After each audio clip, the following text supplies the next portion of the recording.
রুমির ইচ্ছে।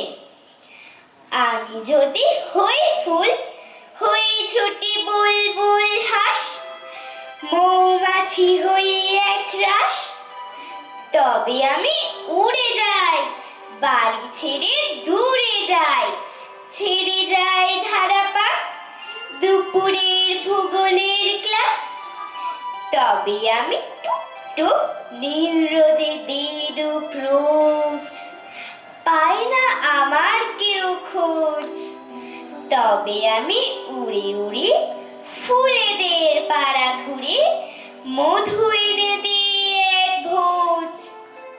হোক আমার এলো চুল, তবু আমি হই ফুল লাল, ভরে দিই ডালিমের ডাল, ঘড়িতে দুপুর বাজে, বাবা ডুবে যান কাজে, তবু আর ফুরোই না আমার সকাল, তবু আর ফুরোই না আমার সকাল। আমার তৃতীয় নিবেদন কবি সোমনাথ সরকারের লেখা কেডা বানাইবো রাজহংসীর মুখ। হরেক মাল পাইবেন, হরেক রকম মাল। গলির মুখে বাঁক নিবার আগেই চেঁচে উঠল ছোট্ট শিশু, ও হরেক মাল, ও ফেরিওয়ালা, ফেরিওয়ালা। মাথা থেকে ঝাঁকাটা নামাতে নামাতে জিজ্ঞাসা করলো, কি নিবা খোকা?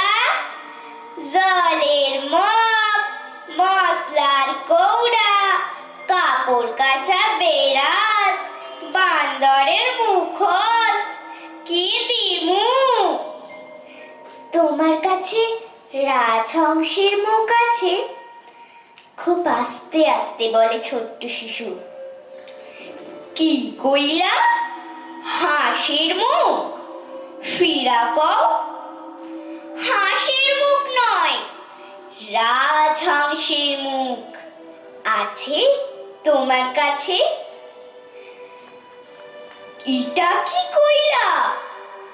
মানসির পোলা হইয়া রাক্ষসের মুখ কিনবার চাই, বান্দরের মুখ কিনবার চাই, আর তুমি কিনা রাজহংসের মুখ কিনবার চাও? কেন? রাজহংসের মুখোশ পইরা দেবস্থানের পুকুরে দিঘিতে জল সাইকা শুধু দুধ খাইবার চাও নাকি? ঝুড়িটা মাথায় তুলতে তুলতে, এ দেশে দুধ আর জল আলাদা কইরা খাইবার নিয়ম নাই। কেডা বানাইবো রাজহংসের মুখ? ঝুড়িটা মাথায় নিয়ে আবার সুর ধরে, হরে